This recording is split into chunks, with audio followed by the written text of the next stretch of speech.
칼빈은 교회를 가리켜서 교회는 성도의 어머니다라고 이렇게 말씀을 했는데요. 우리 어머니 같은 교회를 우리 가운데 허락해 주신 하나님께 우리 다 같이 이렇게 고백했으면 좋겠습니다. 하나님 감사합니다. 하나님 고맙습니다. 하나님 사랑합니다. 한자로 어버이를 지칭할 때 우리가 부친, 모친이라고 합니다. 그러니까 지금은 거의 사라지고 없지만 그 시골에는 아직도 오일장이라는 게 있죠. 그러니까 장이 서면 이 아들은 그동안에 모은 나무찜을 지게에 지고 장터에 팔러 갑니다. 그러니까 그동안 집에 계시는 어머니는 그러니까 집안 이런저런 일들을 이렇게 하고 있는데 이 마음은 장에 간 아들에게 있는 거예요. 이제 나올까 저제 나올까, 오늘 갖고 간 물건은 다 팔았는지, 올해는 꼭 장가 보내야 되는데, 해가 뉘역뉘역 지어가니까 이 아들이 언제쯤 올까 하면서 동구 밖을 내다봅니다. 그 동구 밖으로 가보니까 사람들이 한 명씩 두 명씩 장에 갔던 사람들이 돌아오는 거예요. 아들이 보일 것 같은데 그 아들이 보이지 않습니다. 마침 옆에 나무 한 그루가 이렇게 서 있어 그 나무 위에 올라가서 멀리 장터를 그렇게 바라봅니다. 이 애틋한 마음을 한자에서는 어버이친이라 합니다. 나무 위에 올라서서 자식이 오기를 기다리며 바라보는 그런 모습 말입니다. 근데 이 애틋한 마음을, 이 어버이의 마음에 이 대답하는 한자가 그 효도, 효자인데요. 아들은 장에 갖고 간 그 물건들을 다 이제 팔고 고등어 몇 마리와 또 어머니께 드릴 몇 가지를 사가지고 집으로 이렇게 돌아옵니다. 근데 어머니가 동구 밖에 나와 계신 거예요. 어머니 다리 아프실 텐데 어떻게 여기까지 오셨어요? 제가 업어드릴 테니까 어서 제 지게 위에 올라타세요. 그렇게 동구 밖에서 기다리던 어머니를 지게 위에 태워오는 모습이 효도할 때의 그 효도, 효자입니다. 그러니까 즉 노인을 얻고 오는 아들의 모습인 것이죠. 이 모습이 우리 가정 가운데 있을 때 우리 가정은 하나님께 복을 받고 하나님의 나라가 이루어져 가는 줄 믿습니다. 그러니까 프랑스의 무노 빅토르 위고는 그의 소설에서 이렇게 이야기하죠. 그러니까 프랑스 혁명 이후에 프랑스가 큰 혼란에 빠졌고 정말 많은 사람들이 굶주림으로 죽어가는데, 그때 한 부자가 이제 그 숲속을 지나가다가 그 어머니와 세 자녀가 좀 굶주림에 지쳐 있는 그 모습을 보게 됩니다. 그러자 한 상사가 빵 한 덩어리를 불쌍하니까 건네줬는데 이 어머니가 이 빵을 세 조각으로 나눠서 자식들에게 나눠주는 거예요. 그래서 옆에 있던 병사가 이야기합니다. 아니, 저 어머니는 배가 안 고프신가 보죠? 그때 상사가 이렇게 이야기하죠. 그게 아니야, 어머니이기 때문이지 라고 말입니다. 그렇습니다. 자기는 굶으면서도 자식에게 빵을 건네는 마음, 자비의 입에 들어간 것은 없지만 그 빵을 맛있게 먹는 그 자녀들의 모습을 보고 기뻐하는 것이 어머니의 마음입니다. 그런데 이 놀라운 사랑을 깨달았을 때 우리의 부모님들은, 우리 어머니, 아버지들은 우리 곁에 계시지 않을 때가 참 많이 있습니다. 그래서일까요? 조선시대 문인이었던 송강 정철 선생님은 이렇게 노래합니다.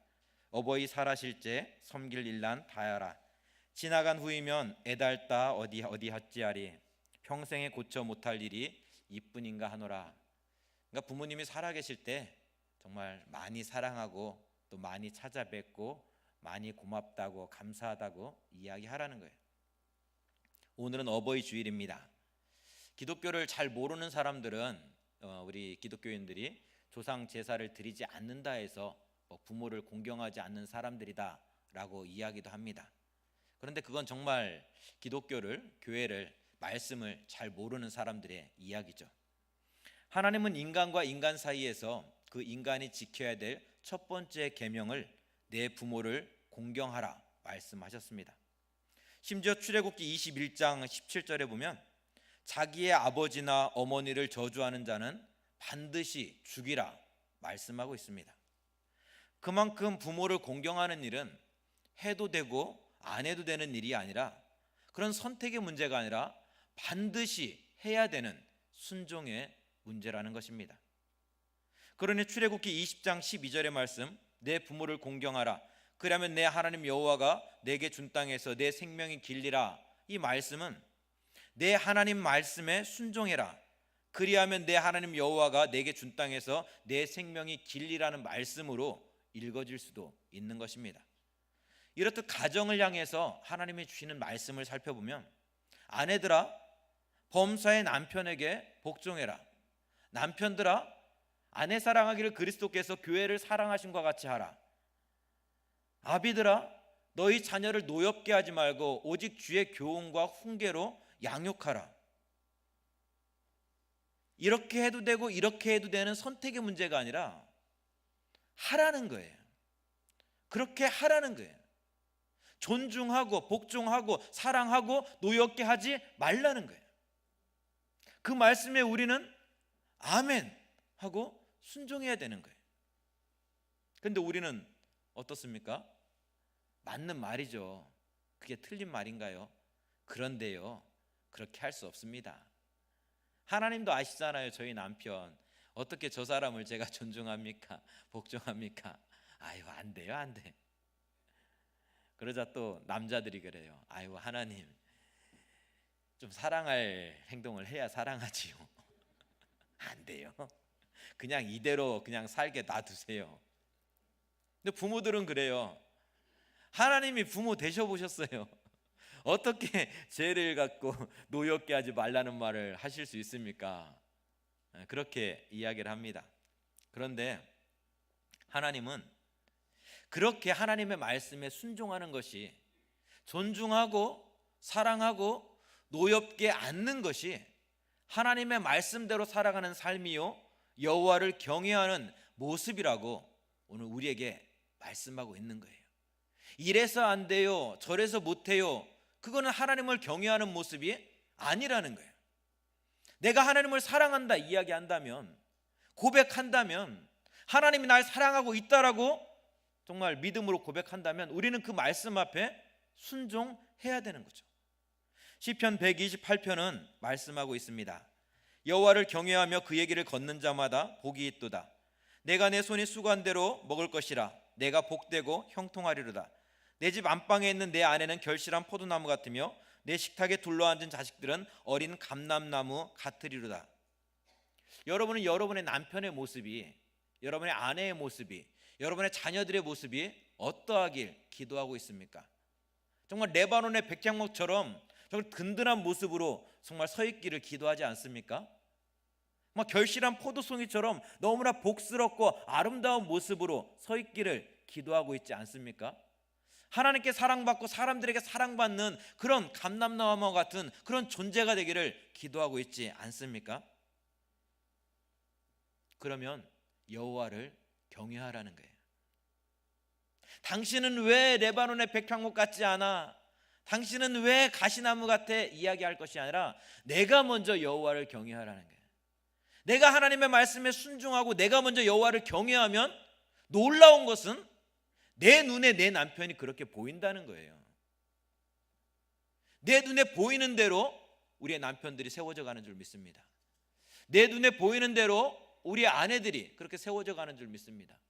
내 눈에 보이는 대로 우리의 자녀들이 그렇게 세워져 가는 줄 믿습니다.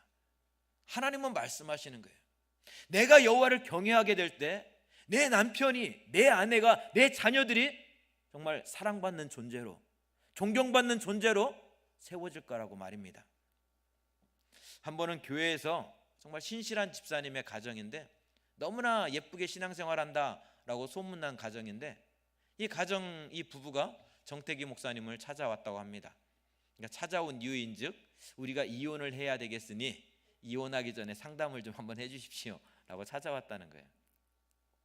아니, 교회에서 이렇게 예쁘게 신앙생활 한다고 소문났는데, 아니 겉으로 보기에는 참 이렇게 잘 사는 것 같은데 무슨 이유로 이혼을 하겠다는 건가 궁금해갖고 이제 상담을 좀 해야 돼. 이유를 들어봐야 되잖아요. 그래서 아내한테는 오전에 오라고 하고 남편한테는 오후에, 아니 반대로 남편에게는 오전에 오라 하고 아내는 오후에 이렇게 찾아오라고 이야기했답니다. 근데 오전에 남편이 찾아온 거예요. 근데 남편하고 드론드론 이런저런 이야기를 하는데 이혼할 이유를 발견할 수가 없는 거예요. 아니 이렇게 좋은 사람하고 사는데 왜 이혼한다라고 이야기하지? 이제 오후가 됐습니다. 아내가 찾아왔습니다. 아내가 찾아와서 이런저런 이야기를 하는데 이 집의 문제가 여기 있었구나. 이런저런 이야기를 하는데 아내가 그러는 거예요. 이 목사님이 아니 이혼을 하게 되면 먹고 살 것도 없고 살 집도 필요한데 어떻게 합니까? 그러자 이 부인이 이야기하는 게 살 집 다 마련해 놨고요. 먹고 살 것 이미 다 준비해 놨습니다.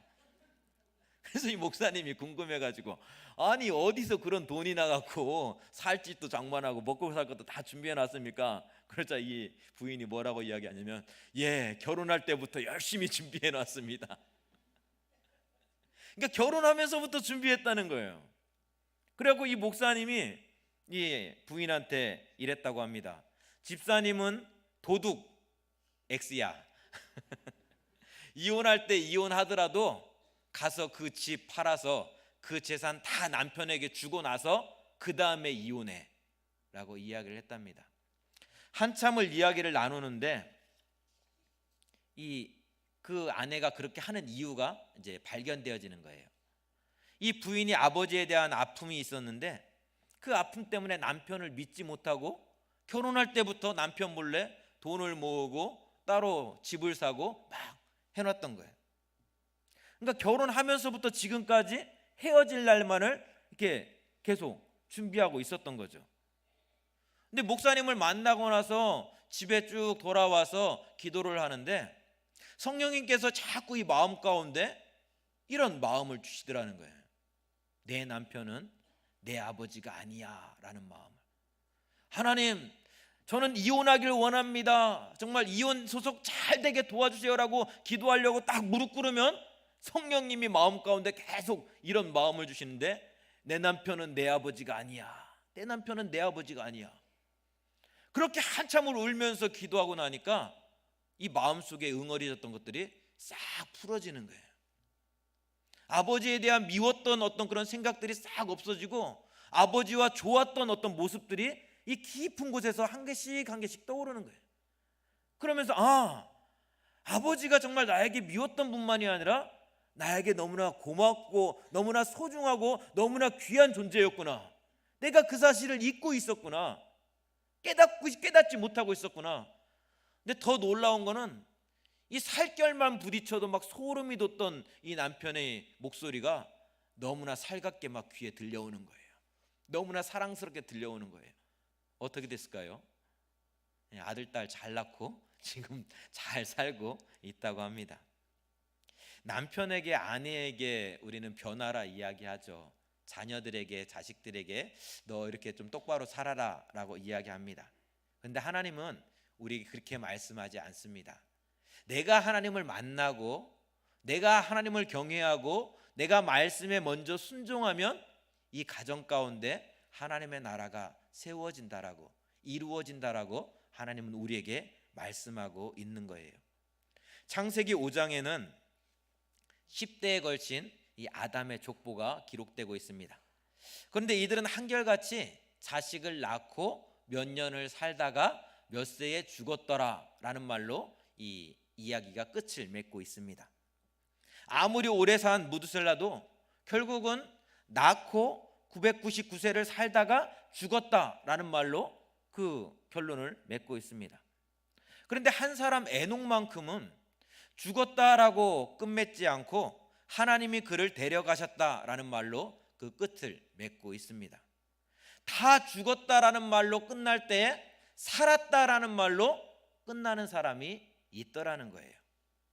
창세기 6장에는 홍수 심판에 대한 말씀이 기록되어 있는데요. 온 세상에 악이 가득했을 때 하나님은 물로써 온 세상을 심판하십니다. 그러니까 모두가 다 죽게 되는 거죠. 근데 6장 8절을 보면 이 모두가 죽는 상황에서 노아는 하나님께 은혜를 입어 살게 되었다라고 말씀하고 있습니다. 이렇게 모두가 다 죽는 상황에서 에녹이, 노아가 살 수 있었던 그 이유가 무엇일까요? 그것은 그들이 하나님과 동행했기 때문이라고 성경은 우리에게 말씀하고 있습니다. 창세기 5장 24절, 에녹이 하나님과 동행하더니 하나님이 그를 내려가심으로 세상에 있지 아니하였더라. 창세기 6장 9절, 이것이 노아의 족본이라. 노아는 의인이요 당대의 완전한 자라. 그는 하나님과 동행하였으며. 이렇듯 모두가 죽는 상황에서도 구원받는 사람의 특징이 있는데, 그 사람은 하나님과 동행한 사람이라는 거예요. 이 동행하다라는 이 단어는 그 히브리어 할라크라는 단어인데요, 이 신약에서는 이 단어를 페리파테오라는 단어로 이렇게 번역을 해놓고 있습니다. 갈라디아서 5장 16절의 말씀을 보면, 내가 이르노니 너희는 성령을 따라 행하라 말씀하시는데, 여기서 성령을 따라 행하라, 이 행하는 것이 페리파테오라는 거예요. 그러니까 즉 성령을 따라 사는 삶이 하나님과 동행하는 삶이요, 이 말은 하나님의 말씀에 순종하는 삶이 성령의 인도하심을 따라 살아가는 삶이라는 것입니다. 그렇다면 성령을 따라 살아가는 삶의 모습은 어떤 모습일까요? 부끄러운 저의 이야기를 하나만 하게 된다면, 저희 어머니는 했던 말을 또 하고 했던 말을 또 하는 그런 모습을 가지고 있습니다. 열심히 설명을 해요. 어머니 그건 아니고요, 그건 이래서 이렇고요, 막 설명을 해요. 그러면 한참을 듣고 나서 그래서 이건 이거지. 그동안에 10분 동안 20분 동안 제가 이야기한 거는 정말 어디로 갔는지 다 없어지고 그래서 이렇다는 거예요. 아니 어머니 그게 아니고 이거는 이래서 이거는 이래서 이거는 이렇지요. 맞아, 그러니까 그거는 이거야. 그러면 저는 버럭 화를 냅니다. 아이 어머니 왜 그러세요? 그래서 시골에 내려갈 때마다 기도해요. 하나님 이번에는 버럭하지 않게 좀 해주세요. 아무리 어머니가 똑같은 얘기를 계속 하더라도 그냥 네만 하게 해주세요. 하나님 제발 제 마음 좀 붙잡아 주세요. 그러고 나서 제가 버럭 안 하고 올라오는 날은 너무나 감사해요. 야 어머니께 내가 정말 효도하고 왔구나. 근데 버럭하고 올라오는 날은 막 마음이 슬퍼요. 나름대로 좀 잘해보겠다고, 효도를 해보겠다고 내려갔는데 오히려 어머니 마음 상하게 하고 올라온 것 같아서 또 죄송하고 그런 미안한 마음뿐입니다. 성령을 따라 사는 삶이 그렇습니다. 우리가 성령을 따라 살아가는 삶은 내가 죽지 않고는 행할 수 없는, 살아갈 수 없는 그런 삶입니다. 내 생각, 내 감정까지도 하나님 앞에 순종하지 않으면 살 수 없는 삶이 성령을 따라 살아가는 삶이죠. 창세기 17장 1절에서 하나님께서 아브라함에게 너는 내 앞에서 행하여 완전하라 말씀하십니다. 여기서 행하다라는 것도 하나님과 동행하다라는 그런 뜻인데요, 이 하나님과 동행하다라는 이 말씀이, 그러면 아브라함의 믿음이 정말 온전해졌다고 인정받을 때가 언제였는가 가만히 보니까 이 아브라함이 모리아산에서 이삭을 번제로 바칠 때예요. 그 아들을 번제로 바칠 때 아브라함의 마음이 어떠했을까요? 아브라함의 마음이 조금이라도 살아 있었다면 이 아들을 번제로 바칠 수 있을까요? 내 생각이 조금이라도 살아 있었다면 이 하나님의 말씀에 온전히 순종할 수 있었을까요? 그렇지 않죠. 내 생각이 온전히 죽고 나니까, 내 의지가 온전히 죽고 나니까 하나님과 동행하는 삶을 살게 되더라는 거예요. 어떻게 쨍쨍 햇빛이 내려지는데 산꼭대기에다 방주를 만들라 그 하나님의 말씀에 순종할 수 있겠습니까? 내 생각이 조금이라도 살아있다면 할 수 없는 일들이죠.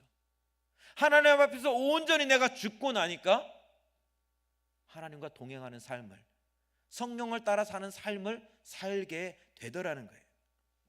그렇게 생각해 보니까 부모님은 나 하나 살리자고 늘 죽고 살았던 분임을 알게 되어집니다.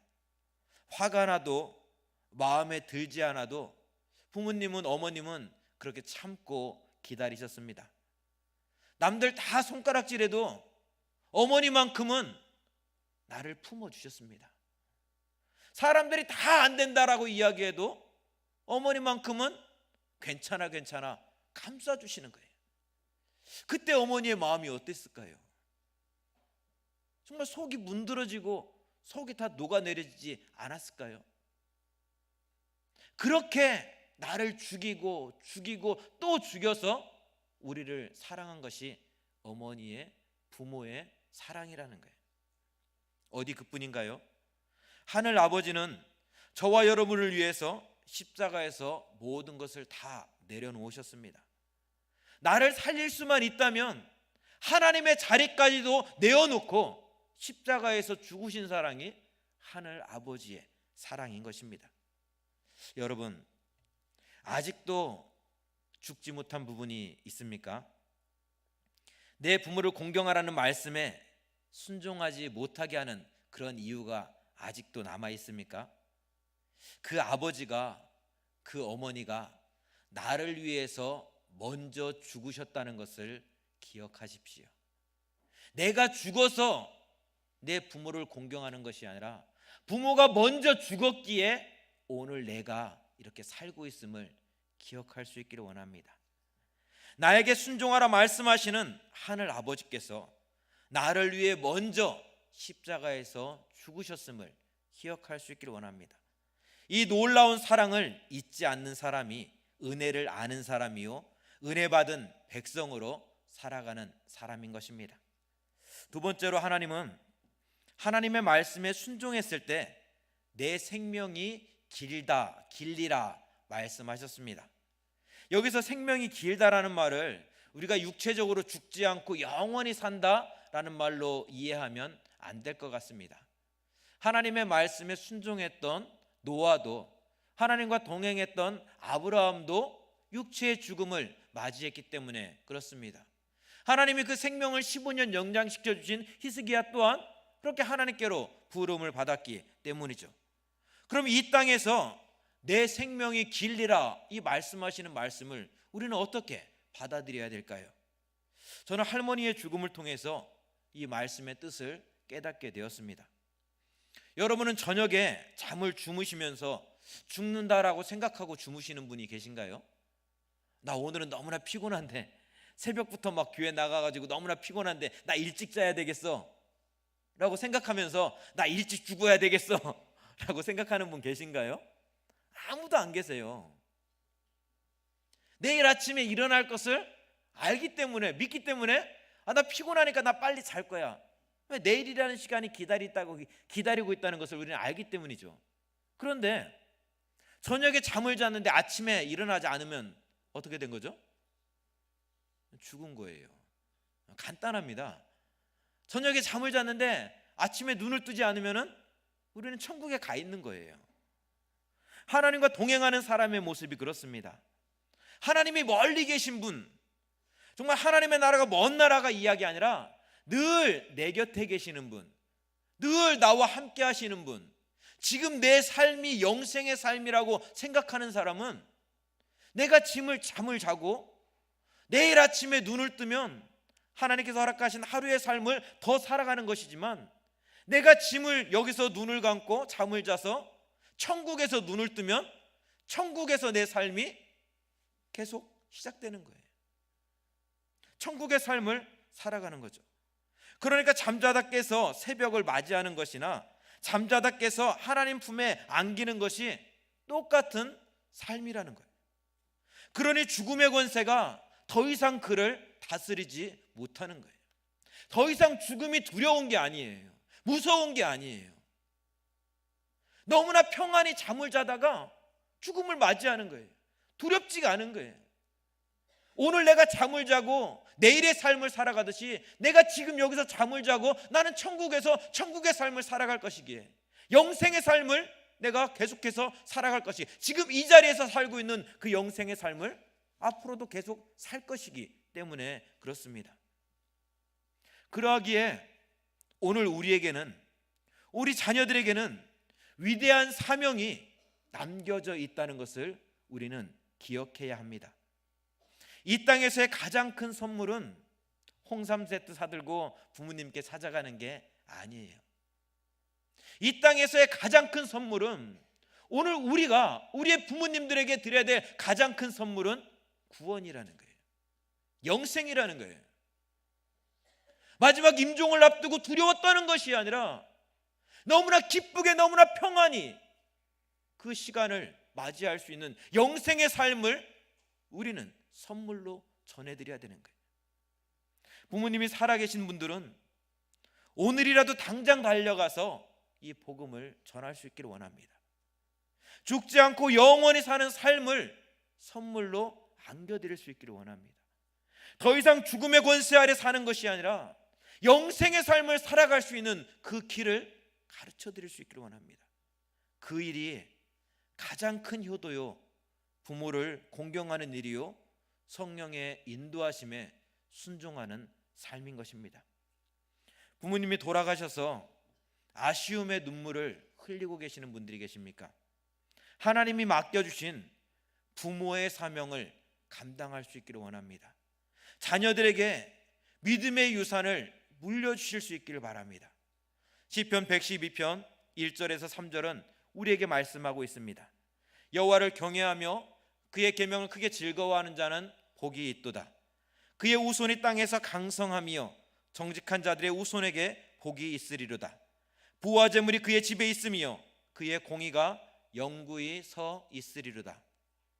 부와 재물이 그를 살리는 것이 아니라 여호와를 경외함이 그의 생명을 길게 하는 것이라 하나님은 말씀하십니다. 다른 거 다 포기해도 괜찮아요. 그러나 내 자녀의 믿음만큼은 포기하시면 안 됩니다. 믿음으로 살아갈 때 그의 후손이 땅에서 강성해질 것이라 하나님은 약속하셨기 때문입니다.